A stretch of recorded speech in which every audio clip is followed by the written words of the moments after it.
大家好，歡迎到我嘅 TBC Channel 啊！今日我又請到阿 Tomato 啦，繼續講埋第三個部分啦，金融危機、金融海嘯嘅嘢啦嚇。咁點樣係將我哋嘅中產一路咁樣去到削弱啦？中文應該用個咩字好啲？摧毀啦！摧毀啦！今集會講下嗰啲有錢嘅精英點樣用金融財技摧毀我哋中產啦，又會講下日本迷失嘅30年啦，點解由一個世界第二經濟體系變咗成今日咁樣咧？好多人嘅工資咧同20-30年前咧都冇乜大嘅分別啦。係啊。好啦，言歸正傳啦。Tomato，你都聽過一啲神秘組織㗎，共濟會啊、光明會啊嗰啲。聽過呢啲傳說，係啦，但係從來都冇見過。共濟會真係有喺堅尼地道嗰度啦嚇，有個叫雍人會館就係共濟會嗰個地方啦嚇。原來離我哋咁近㗎。係啊，同埋咧，佢哋嗰啲人真係好有錢咯。好多時咧，每一個 weekend 啦嚇，即係我見到啲人咧着晒 taxi 圖入去，出邊咧有啲7人車咧，我哋俗稱嘅老細車等定去咁樣樣。咁啊啲人啦，有時咧嗰啲 function 咧宴會完咗之後，又行翻出嚟咯。哇！見到啲全部都係好荒謬、好靚啊，即係你唔 taxi 圖都一套都好靚嘅西裝。咁呢個唔講佢啦，咁我哋或者抽一集講啦。但係咧，有一個事實咧，就話咧佢哋係勁有錢，所謂話嗰啲，就算唔好話係咪共濟會都好啦，佢哋美國有一班精英啦嚇，譬如嗰啲荷里活啲明星啊咁啦，譬如 Will Smith 啊嗰啲都好有錢啊咁啦嚇，金融界大佬阿巴菲特啦、Warren Buffett 啦嚇。呢度咧其實有一個圖啦嚇，其實呢個係講緊咧6-7年之前到啦，就講話好多人92%嘅美國人都相信咧，其實嗰個比例咧都唔係爭咁遠，就話咧窮人咧呢個喺度差都見到嘅。咁跟住我哋有啲叫做中產啦嚇，再上就係嗰啲可能呢度有啲比較有錢啲嘅富豪，我哋識嗰啲啦，嗰啲唔係叫富豪嘅，嗰啲比較再有錢啲嘅，譬如李根興嗰啲咁啦，咁嘅炒鋪都賺埋唔少。雖然佢話最近唔係好掂啦嚇，咁嗰班啲名人啦嚇，咁再上一啲啦嚇，咁我哋可能李嘉誠阿四叔嗰班啦嚇，嗰度仲有邊個啊？喺澳洲都有個首富嘅嗰個以前叫 Kerry Packer 嘅，但係佢就過咗身啦。佢個仔嗰啲都有錢嘅，即係嗰班我哋都識得嘅。好啦，個個都以為個分配係咁樣嘅，即係嗰啲精英就你都見啦，但係可能高25%-30%到啦，比起你哋嗰啲有錢嘅中產啊，嗰啲比較有錢啲咁。好平均啦，其實都係好平均啦。你冇錢嘅都唔係話咁差啦嚇，都係可能都有啲 property 啊，可能有間屋唔係好靚啊，或者開架車可能好前揸10幾20年咁啊。呢個咧其實咧估唔到咧，就係民主共和黨普通嗰啲議員都信呢個圖嘅喎。好啦，跟住再上，如果佢話咧有人試過將美國人口咧當係100人，咁咧就大家睇到咧，其實所謂話嘅窮人係佔咗咩？你見唔見啊？窮人基本上係睇唔到嘅。嗱喺個 chart 嗰度，中下啲嘅階層啦，我哋嘅中產啊。我哋其實佔個 wealth 都係佔咁少數，再上啦嚇，呢啲有啲錢嗰啲咁啦嚇，嗰啲咩鋪王啊嗰班啦嚇，跟住再上有錢人李嘉誠嗰班啦，嗱呢啲真正咧 hidden 咗嗰班，佢話呢啲叫精英啦，真正咧嗰1%。如果李嘉誠喺呢一度嘅話咧即係可能呢一格度啦或者呢一格度啦咁你再上嗱呢個差已經睇唔到啦。我相信你李嘉誠可能個身家都等於嗰班人一半度，可能都冇。咁你可以見到佢個貧富係點解爭咁遠啊？咁好啦，咁我哋呢度再講啦似一般嘅事實啊，就係話咧日本啦點解以前係富甲一方，而家咪搞到好唔掂啊？你知唔知日本咧成啲人咧差唔多成20年都冇乜點加過人工，迷失20年20幾30年啦。咁佢話點解80年代嗰時咧去到高峰啊，尤其是去到1989年啊，美國嗰時都驚佢啊，所謂啲經濟軟實力硬實力即係嗰啲科研咧，其實追到美國好貼嘅。喺80年代尾咧，有一種叫做 superconductor， 日本同美國人追得好緊要，同埋電腦嗰度。上一次都有之前都有講過咧，就係話所謂第5代電腦咁樣，係日本咧係叫做 initially 有呢樣嘢。美國嗰時咧係好驚嘅，因為如果講電腦咁微型程度咧係美國唔及日本。你見日本啲科技都係咁後尾咧就話咧美國啦當時咧都知道，因為美國玩金融咧真係佢認第二都冇人夠膽認第一㗎，就話佢1985年啦逼啲日本人簽廣場條約啦，要日元去升值啦。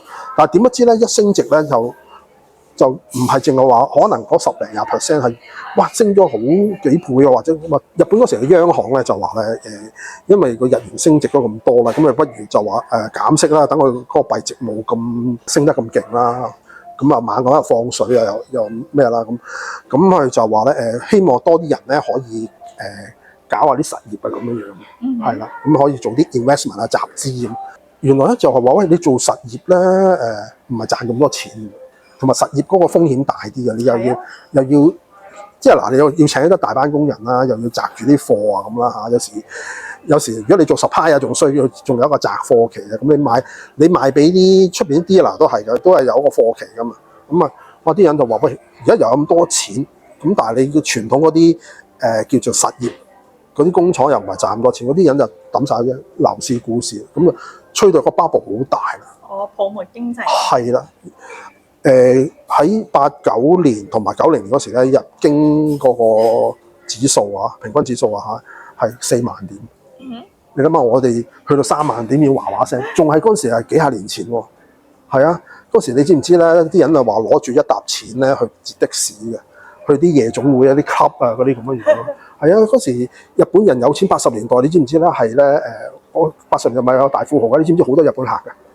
咁就係日本客咧，但係咧佢嗱，即係我唔講再，即係唔會講咁多啦。但係佢哋日本客咧都好有秩序嘅，排晒隊去等入場啊！嗰時係好犀利嘅。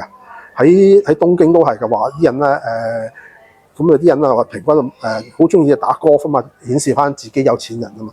一套嗰啲 golf 嗰啲設備咧有㗎，有啲有錢買埋架車喺度，即係買埋架車喺度喺個 golf club 嗰度咁樣嘅。咁當然啦，後尾嗰啲日本啲央行見到話，我哋班人係咁炒，係啦。咁唯有話加息咯，慢慢瓜，咁個股市樓市同一時間爆。嗰幾年啲人都覺得好快會翻上去，但係後尾事實證明咗唔係咯，因為你最慘咧，啲工廠轉移咗，冇晒啲實業。我上過一啲傳銷嗰啲課程啦，咁佢就話嗰個做到嗰啲區域經理嗰啲咁嘅嘢，類似保險嗰啲咁啊，做到高級嘅。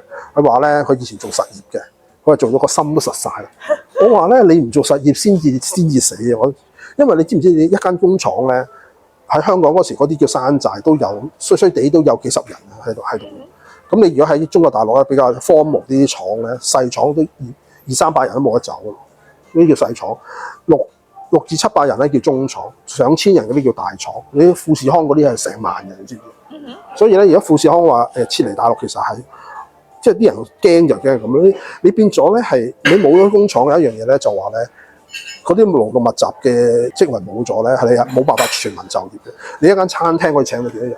係啊，有限嘅啫嘛。有限咯 ，office 請到幾多人啫？你如果話你一間 office 40-50人都叫多人噶啦，咁你就變咗係話其他嘅 industry 咧冇辦法吸納到咁多人，所以你個經濟咧其實咧會造成一個唔係太好嘅。就算你吸納到好咧，你變咗冇辦法有一個叫做diversity 即係多樣性，冇咗呢樣嘢咧，其實咧你唔好話係經濟，你就算係自然界都係嗰啲，你冇晒某一種物種咧，啲物種少咗，其實係唔好。好似譬如我哋食啲嘢都係多樣性噶嘛，你如果突然間淨係得翻一種肉類，譬如牛肉咁，喂你都好多菜式煮唔到啦，係咪？你嘅營養都冇咗啦，係咪？可能菜得翻一種菜或者冇菜咁，你係 eventually 係個唔得噶嘛。咁其實喺個社會或者喺個經濟學嚟講都係噶嘛，你唔可以淨係得單純某一種職業噶嘛。咁美國而家都係非咗呢一樣嘢，就話咧佢哋冇啲廠咧，因為人工太貴，好多啲廠都走咗。咁係特朗普咧就話啦，哇 American First 話叫翻啲廠翻嚟咁啊，夾硬用啲行政手段啫嘛。但係啲人咪中意，哇我翻嚟喎，喺美國做廠同喺中國做廠啲人嗰啲人工係一待遇完全係唔同噶嘛，你明唔明啊？廠嘅話咧就話咧工人加班咧，如果平時嘅話係個月薪嘅1.5倍，你10蚊嘅話咧就會有15蚊每個鐘啊，哇正好多喎，即係加班啊。好啦。如果係 weekend 嘅話，就叫 double pay，10蚊就變20蚊。咁咧，跟住咧臨近啲挨年近晚或者你聖誕節都可以叫人翻工嘅嚇。如果係你有錢嘅話，就 triple pay 咯。哇，好金咯，其實係。當時咧就話咧，如果 double pay 啊，就算餐館都係嘅，都係你有時好市嗰時咧，你要請人咧，你都要 double pay 俾人。喺外國啊，香港我唔知佢係咪多 double pay 到啊？即係香港有錢嗰時年代，80、90年代，佢話有一啲餐，即係有啲叫咩酒樓啊或者茶餐廳開咧，佢都要再加二嘅。即係咧，你俾 tips 你要俾20%咯，唔係俾10%。即係10蚊個餐，你就要俾12蚊。係啊，所以變咗咁樣咯。當然啦，你咁樣再將啲嘢成本增大咗，你 eventually 都係唔得嘅。係個購買力都係低。係啦，所以美國後尾就諗到一樣嘢咧，就話咧，喂，我廠又冇晒啦，咁我靠發明。佢發明係好叻嘅，好多嘢發明嘅。但係問題係發明咧就話咧，你係食谷種嘅，你賣咗嗰個產品俾人之後咧，你只能夠攞個版權費，可能一次過都唔定嘅。咁當然啦，有啲就唔係啦，譬如 Sony 嗰啲咁咧，佢就好抵死嘅，就話佢有啲叫 memory stick 嘅，佢就話每賣一張就賺一張嘅，係啊，你生產10張就要俾10張錢嘅個 copyright 俾佢，係啦，咁你自己就副廠出，咁後尾咧佢 memory stick 咪唔興，係啊，而家咪興嗰啲叫做 SD 啊 micro SD 噶嘛，係啊，有一排 memory stick 啊佢啊，我都以為會興嘅，因為佢係話compatible 俾翻 Sony 嘛，特登係俾佢噶嘛，嗰啲電視機啊有呢啲嘢噶嘛，佢以前 Sony 有 Palm 啊嗰啲用呢啲嘢，後面就唔得咯。原來因為你嘅成本太貴嚇，同樣係大家都128 Mbps 啊，可能早十零年之前嗰時啦，128 Mbps，你可能就賣成200蚊，人哋賣100蚊就搞掂嘅，或者150蚊搞掂嘅，係啦。咁好啦，咁講翻啦嚇，即係我唔講越講越遠啦。咁你有冇諗過咧？點解我哋中產要俾人割韭菜？好啦，我喺呢度買一個關子先啦。都係侵少少啦，請大家讚好、訂閱同埋留言啦，等我哋可以製作啲更加好嘅節目啊！多謝晒，多謝同希圖添，拜拜。